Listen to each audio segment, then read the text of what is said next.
Nous sommes le lundi 10 juin 2019, il est 11h24 en temps universel, 2 heures de plus à Paris. C'est l'heure de votre émission, c'est l'heure du journal des auditeurs. Africa, le journal des auditeurs avec Stéphanie Hartmann sur Africa Radio. Bonjour à toutes et à tous, bienvenue dans votre émission, bienvenue dans le journal des auditeurs. J'espère que vous allez bien, il s'est passé un bon week-end. Nous sommes de retour en ce début de semaine. Aujourd'hui, dans le journal des auditeurs, nous attendons vos réactions à la situation en Algérie. L'Algérie dans l'impasse après l'annulation de la présidentielle. Les Algériens sont de nouveau descendus dans les rues massivement vendredi dernier, notamment pour réclamer une transition. Alors quelles seront désormais les suites de ce mouvement?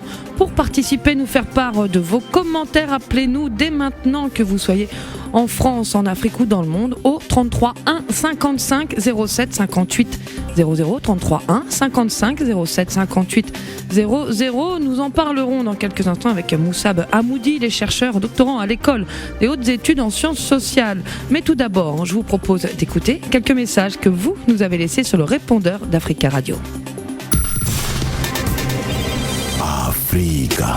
Vous êtes sur le répondeur d'Africa Radio. Après le bip, c'est à vous. Oui, bonjour auditeurs de Africa numéro 1. Aujourd'hui, en fait, j'interpelle les Africains, car plus précisément, j'interpelle les Camerounais, parce que hier, j'ai regardé les festivités en fait du 75e anniversaire du débarquement.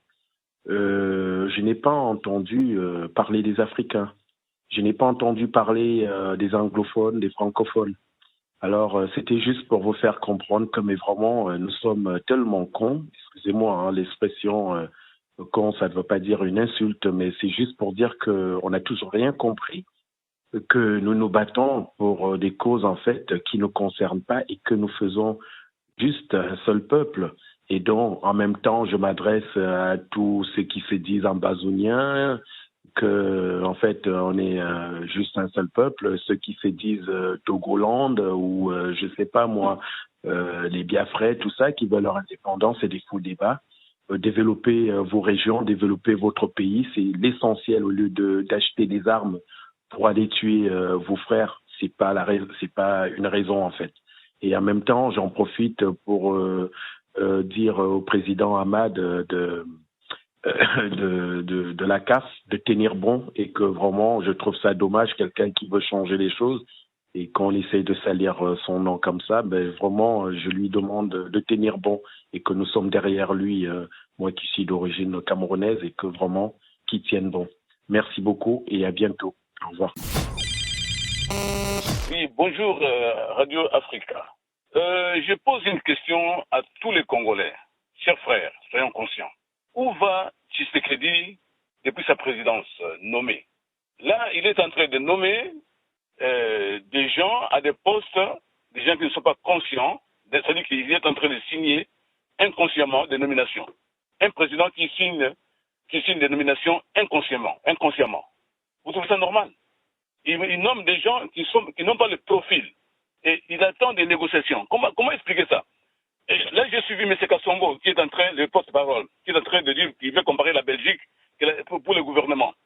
Donc, là, on vient de nommer le Premier ministre après 6 mois. Et pour le gouvernement, il faut attendre un peu encore. Et je ne sais pas des négociations. Et M. Kassongo qui dit la Belgique avait fait au moins 1 mois, 1 année. Est-ce que le Congo veut comparer la négociation, l'attente de la Belgique pour former le gouvernement? La Belgique il sait gérer le pays. Non, attends, arrêtons de jouer. Tshisekedi est en train de jouer au feu. La Belgique a mis 1 année, mais le gouvernement fonctionnait. Et là, on nomme des gens inconscients, Tshisekedi qui ne sait pas ce qu'il est en train de signer, et Caméléon qui est là, qui l'entraîne avec l'initiative, il signe des dossiers sans voir ce qui est dedans. Oui, bonjour Africa Radio, c'est Jean-Louis Mbenga.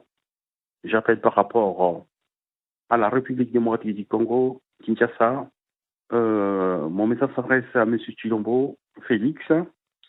M. Chilombo, voilà, ça fait 5 mois, vous êtes à la tête du Congo, mais ça, vous patinez, ça patine au niveau de la mise en place du gouvernement, déjà, pour renommer Premier ministre, ça a pris beaucoup de temps. Et entre-temps, le temps file. C'est Chilombo. Il faut se rendre compte de l'évidence de fait, de la fatuité des choses. Tu ne vas pas nous inventer la démocratie à la Chilombo. Ça n'existe pas.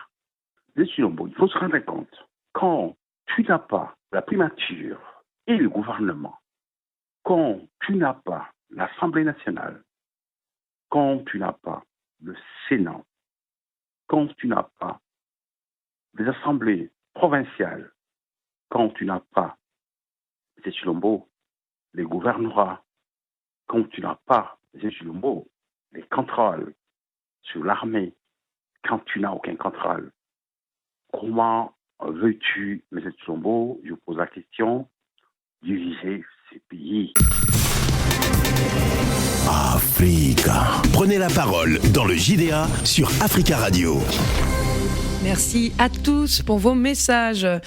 Aujourd'hui, dans le journal des auditeurs, l'Algérie dans l'impasse. Après l'annulation de l'élection du 4 juillet prochain, la position de l'armée reste celle de la légitimité constitutionnelle et de l'organisation d'une nouvelle élection présidentielle dans les plus brefs délais. Une position rejetée par les manifestants. À côté de ce blocage, les arrestations et convocations d'hommes d'affaires et de proches de l'ancien président continuent. Cela peut-il suffire à donner aux manifestants des gages? Nous en parlons tout de suite avec Moussab Hamoudi, chercheur, doctorant à l'école des hautes études en sciences sociales. Moussab Hamoudi, bonjour. Bonjour. Merci d'être avec nous. Alors, avec le report de l'élection présidentielle, est-ce qu'on peut dire que l'Algérie désormais est dans une situation de vide constitutionnel? Oui, absolument, c'est le cas. Et donc, c'est un nouveau processus, c'est un nouveau contexte, du moins, parce que là, on est passé du Chirac, donc de la mobilisation, à une situation de processus révolutionnaire, parce qu'on est complètement sorti de la constitution actuelle à laquelle se maintenait, essayait d'imposer le vrai gouverneur de l'Algérie, comme il est appelé ici, c'est-à-dire l'institution militaire et plus précisément le commandement militaire.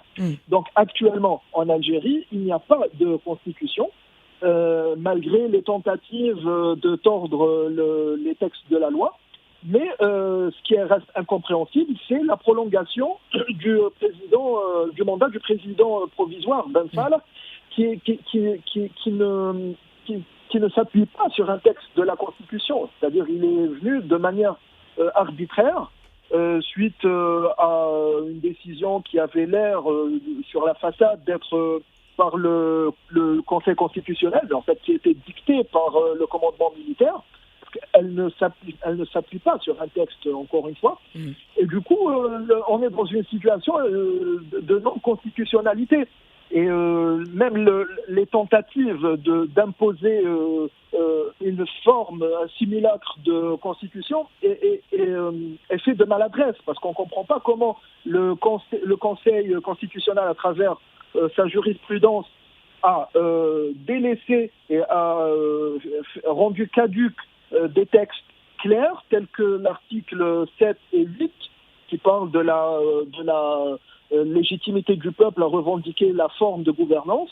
Et donc, c'est lui la source de la légitimité politique. Le Conseil constitutionnel a complètement délaissé ces deux articles, alors qu'ils sont très demandés par la rue. Et il est allé tordre un texte élastique, flou, qui est l'article 102, auquel s'accroche Gaïed Salah, le chef d'état-major, pour l'imposer et prolonger les prérogatives de Ben Salah. Donc tout ça, c'est un simulacre de constitutionnalité, mais qui rejoint le contexte de non-constitutionnalité. Donc on sait que la priorité du Conseil constitutionnel était de voir s'il était constitutionnel ou non constitutionnel d'appeler à des élections sans qu'il y ait un comité indépendant d'organisation des élections, lequel était dissous par Bouteflika. Et donc, même appeler le corps électoral n'est pas fait dans les bonnes formes constitutionnelles.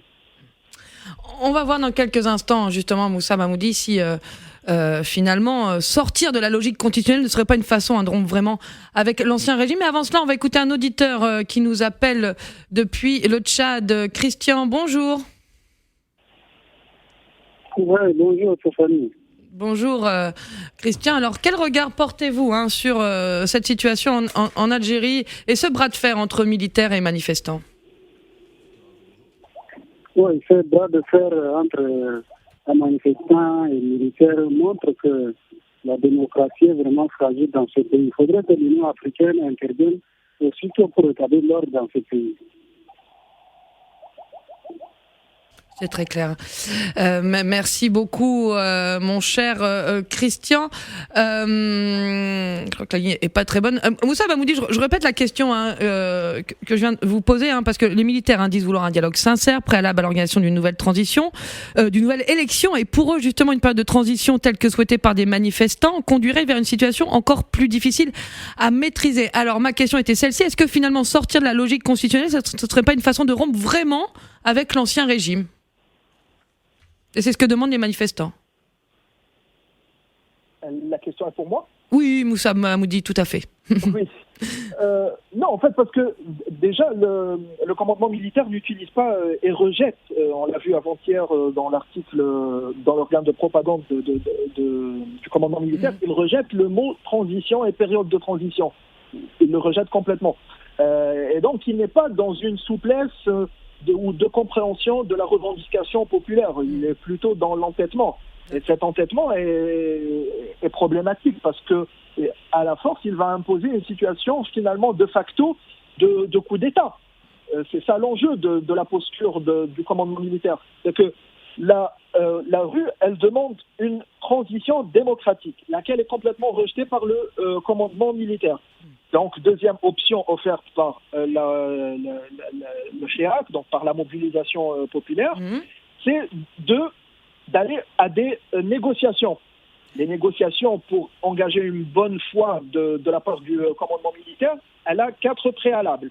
Donc, d'abord, relâcher tous les prisonniers qui sont incarcérés à cause de leur militantisme et leurs idées politiques. Donc, on sait que, par exemple, Haj Gharmoul, qui est un jeune Algérien, qui était le premier à brandir le slogan, même avant le 22 février, de non au 5e mandat de Bouteflika. Il était incarcéré avant le commencement de la mobilisation et il y est encore incarcéré. On sait qu'il y a un militant, Jamal Ben Fakhar, qui a été assassiné, d'après son avocat, dans la prison à cause de ses revendications populaires. Et il y en a tant d'autres qui sont encore incarcérés. Donc le premier préalable, c'est de relâcher ces militants qui sont incarcérés à cause de leur position politique. Deuxième préalable, c'est la dissolution de la police politique qui existe encore et qui fait encore énormément de mal sur le terrain aux militants. Aussi, le troisième préalable, c'est d'ouvrir le champ politique et médiatique à tous les citoyens algériens pour qu'ils puissent s'exprimer à travers les journaux, les médias, mais aussi les syndicats et les associations à caractère politique. Et quatrième préalable, c'est de permettre à tous ceux qui sont exilés et interdits d'avoir leur passeport à cause de leur position politique, leur permettre d'obtenir leur passeport et de revenir au pays. Donc, sans ces 4 préalables, bien sûr, il n'y a pas de garantie. Ni de dialogue et de négociation, si j'ai bien compris, Moussa Mahmoudi, c'est ça? Oui, les 4 préalables pour dialoguer. Mais c'est une négociation dans ce cas-là. Mais justement, ça aussi est rejeté par le commandement militaire qui veut dire qui dit en substance non, je rejette tout ça, je rejette vos 2 solutions et venez dialoguer avec moi. Et en fait, c'est pour imposer le retour de ce qu'on appelle l'état profond, c'est-à-dire choisir ceux avec qui il dialogue. Parmi les anciens partis exclus et rejetés en bloc parce qu'ils étaient parce qu'ils constituaient l'ancien régime. Et donc, la rue refuse cette façon. Et c'est ce qui fait cette impasse qui prend la forme constitutionnelle, mais en fait, c'est une rupture avec l'ancien régime. C'est une rupture violente. Et c'est ce qui fait que, d'une part, on vit, d'un point de vue militaire, du commandement militaire, que ils sont dans une crise. Le commandement militaire est complètement dans une situation de crise. Or, la rue, la mobilisation voit en ça un processus révolutionnaire, pacifique et merveilleux. Une mobilisation qui ne faiblit pas d'ailleurs, on l'a vu vendredi dernier. Merci Moussa Hamoudi. Alors quelques messages de nos auditeurs sur la page Facebook. Maurice nous dit « Bonjour, l'essentiel n'est pas de faire partir un dirigeant, mais de le remplacer tout en préservant les acquis. Le chemin est encore long pour notre pays frère. » Voilà ce que nous dit Maurice. Et puis il y a Jean-Claude qui dit bonjour, cette situation devient de plus en plus très inquiétante. Il va falloir que l'Union africaine intervienne. Je vous demanderai de réagir dans quelques instants, Moussa Hamoudi. Avant cela, on écoute nos auditeurs. Aïko, bonjour. Allô, Aïko. Bonjour. Bonjour, Aïko. Alors, quel regard portez-vous sur cette impasse en Algérie ? Pour moi, je vois que c'est le commandement militaire qui a confisqué la liberté des Algériens. Parce que s'il n'y avait pas de commandement militaire, l'Algérie pouvait vraiment passer dans des passes que la Constitution, comme la Constitution parle, 90 jours après la démission du président, on pouvait organiser les élections. Mais comme le commandement militaire est là, les militaires ne veulent plus que les anciens dignitaires de Bouteflika quittent la scène politique. C'est pour cela qu'ils font des manœuvres que les anciens membres de Bouteflika restent toujours au pouvoir et le commandement militaire confisque le pouvoir. C'est pour ça que nous demandons au peuple algérien d'être vigilant, vraiment de ne pas rentrer dans la maison, mais rester toujours dans la rue pour que les gens, les anciens membres de Bouteflika quittent vraiment la scène politique et la nouvelle génération viennent pour vraiment redresser la démocratie à la République algérienne. C'est ça que nous demandons aux Algériens, de rester vraiment mobilisés, parce qu'avec la mobilisation, ça changera. Avec la mobilisation, l'état-major général changera aussi. Il y aura un nouveau chef d'état-major et il va ramener le pays vers la démocratie et vers des élections libres et transparentes pour vraiment les Algériens votent vraiment et choisissent leur autorité pour diriger leur pays. Parce qu'avec les dirigeants, avec les anciens dignitaires de l'armée, l'Algérie ne marchera pas et ils vont toujours faire des manœuvres toujours pour dribbler les Algériens dans la farine pour rester toujours au pouvoir. Comme nous les Congolais, nous avons fait la pression et Kabila est parti et maintenant nous avons un dirigeant, un nouveau président. Avec ce président-là, pour pousser la comparaison jusqu'au bout, voilà, c'est ce que vous dites. Le dirigeant Kabila est parti, mais voilà, il y a une sorte d'état profond, pour reprendre l'expression de Moussa Hamoudi, qui demeure. Merci Aïko pour ce point de vue. Nadine, bonjour. Oui, bonjour Stéphanie. Bonjour Nadine. Vous avez entendu Aïko Mopongi qui dit voilà, il faut que les Algériens restent mobilisés. Plusieurs hommes d'affaires, dont la plupart sont soupçonnés d'avoir obtenu des marchés publics grâce à leur lien avec l'entourage de l'ancien président Abdelaziz Bouteflika, ont été placés en détention provisoire. D'autres sont entendus par la justice. Est-ce que selon vous, c'est des gages suffisants donnés aux manifestants ? Tout d'abord, je souhaiterais, Stéphanie, vous dire de nous parler souvent des pays comme l'Algérie, la Tunisie, l'Égypte, que je souhaite ce matin encore saluer ces peuples courageux, ces peuples déterminés, qui malgré les armes, malgré la pression militaire qui était derrière ces peuples et les généraux que Bouteflika avait derrière lui, n'ont pas hésité de se donner corps et âme pour leur pays, d'abord. Ces peuples, qu'ils soient vraiment bénis, ces peuples d'Algérie, ils s'en sortiront, ils s'en ont déjà en sortie. On ne peut pas faire partir un dictateur par les élections. Quand mon prédécesseur, Aïko, je ne sais pas, veut faire au fait comparaître la situation en Algérie et les Zaïre, qui est devenue la République démocratique du Congo, ça n'a aucun rapport. Quand on nous parle de comme quoi Kabila il est parti dans quelles conditions, et le président actuel est dans quelles conditions, c'est des élections sages, Stéphanie. Juste n'est pas comparaison n'est pas raison. Voilà. J'aimerais bien faire éclaircir un peu à ce point-là. Donc pour nos peuples, pour les autres peuples africains francophones qui attendent que le ciel ou l'Europe ou l'Occident viennent en aide, il n'y aura pas de solution s'ils n'en fassent pas autant comme la Tunisie et le Burkina. Chasser des dictateurs par la force. Un dictateur qui est resté 20-30 ans au pouvoir, qui est habitué à la facilité, vous, par les élections qu'il organise lui-même, vous attendez à quoi ? Non, mais on n'a jamais vu ça en Afrique depuis, au moins, je ne sais pas si ça s'est passé il y a 30 ans, mais là, il y a 30-40 ans, aucun dictateur ne se voit partir par des élections qu'il organise lui-même. Et voilà, on a dépassé ce stade en Algérie, Nadine, mais on a bien compris votre point de vue. Moussa Hamoudi, je reviens vers vous. De quel levier disposent les manifestants pour faire pencher le rapport de force ? Vous avez évoqué les négociations et les préalables au dialogue. Et surtout, est-ce que l'absence de leader, en tout cas l'apparente absence de leader, joue en défaveur de la révolution ? Bien sûr, la rue dispose d'un fort levier, c'est-à-dire la pression populaire. Et c'est pas un argument faible, c'est très puissant parce qu'on voit une mobilisation impressionnante qui est impossible à réprimer, surtout qu'elle est unitaire. On n'a plus la configuration qu'on a connue lors du printemps arabe de démocrates, islamistes, à mettre entre guillemets entre les deux concepts. Mais on est en face à une population complètement soudée qui s'est rendu compte qu'il faut mettre de côté les divergences d'ordre idéologique qui sont secondaires, car le problème initial actuellement auquel il faut faire face, c'est l'autoritarisme de type militaire dans les nationalismes arabes, c'est-à-dire le commandement militaire. Maintenant, on a deux camps qui s'affrontent clairement. On a le commandement militaire et non pas l'armée, parce qu'il y a une nuance à faire entre l'armée, qui est une armée populaire, faut-il le rappeler, en Algérie. Donc chaque Algérien a un membre de sa famille qui est dans l'armée. Or, l'armée est complètement en état de misère, pendant que le commandement militaire dirige le pays avec une main de fer en étouffant les libertés. Donc ça, c'est le premier camp. L'autre camp, c'est la population mobilisée.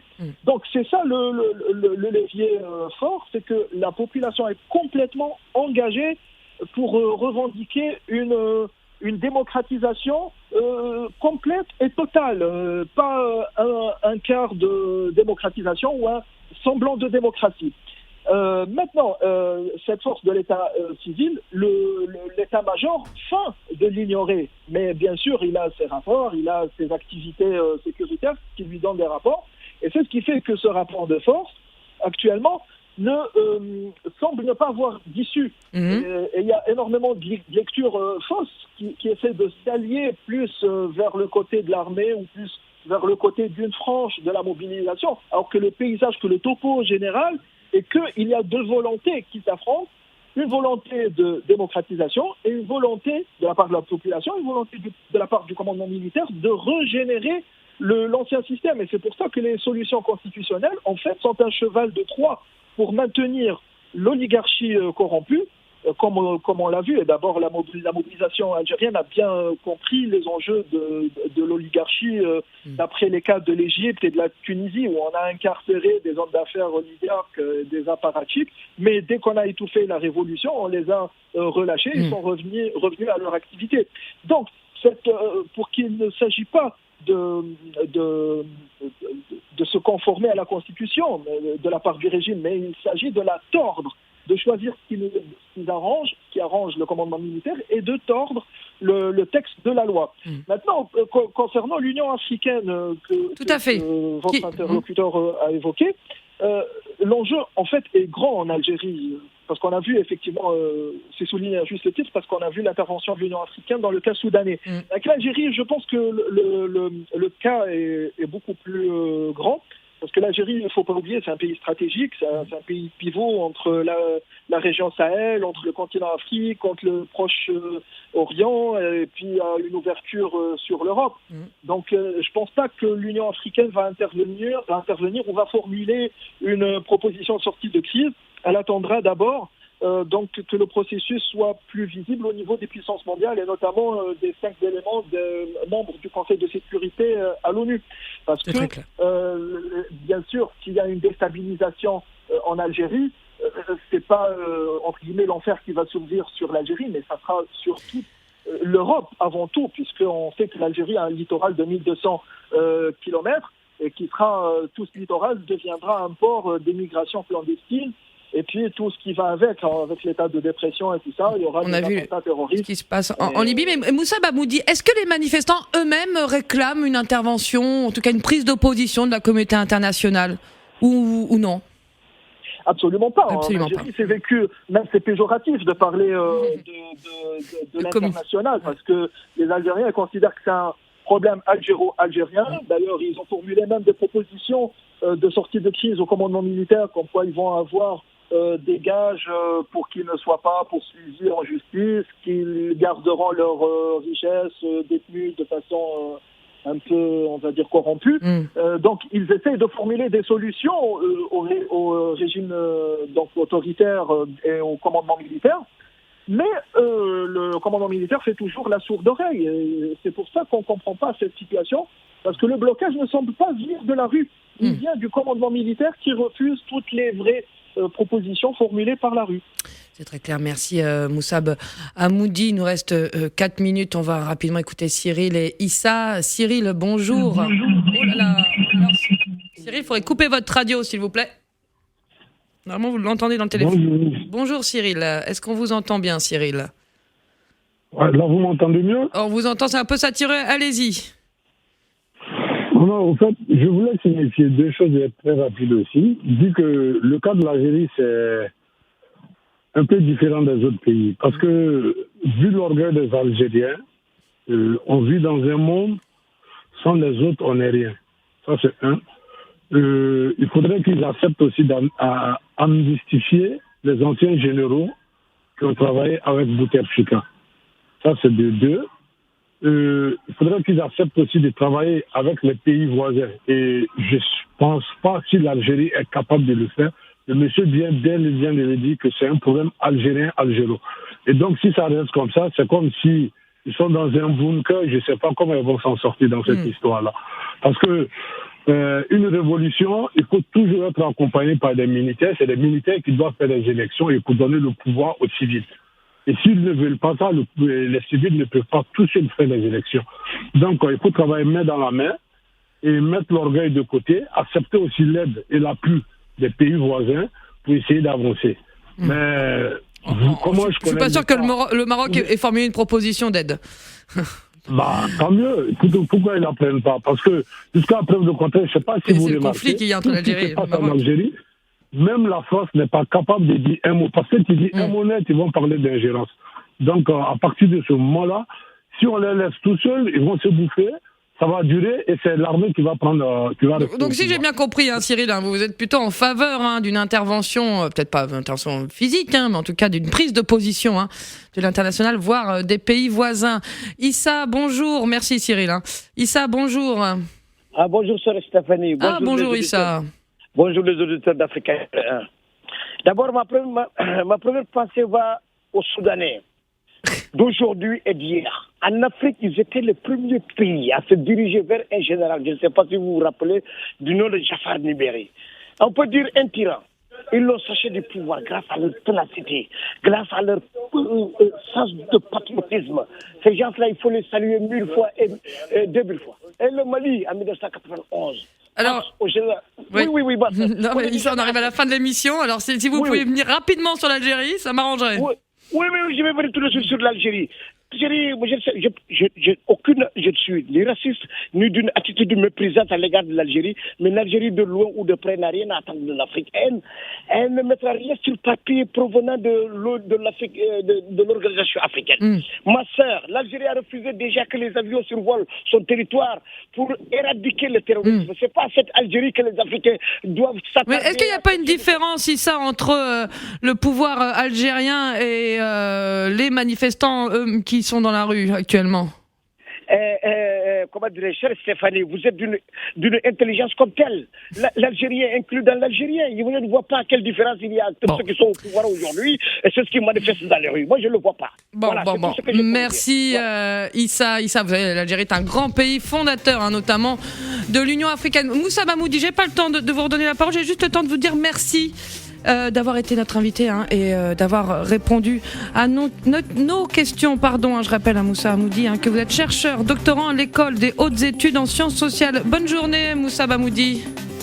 Merci, au revoir. Au revoir, merci beaucoup. Merci à tous, chers auditeurs, de votre participation. N'hésitez pas à continuer le débat sur les réseaux sociaux, notamment notre page facebook.com/journal des auditeurs ou sur le répondeur d'Africa Radio. Laissez-nous tous vos coups de cœur, coups de gueule 33 1 55 07 58 05 33 1 55 07 58 05. On se retrouve demain mardi pour une nouvelle édition du JDA. On parlera de l'absence de gouvernement en République démocratique du Congo. En attendant, prenez soin de vous à l'écoute d'Africa Radio. À demain.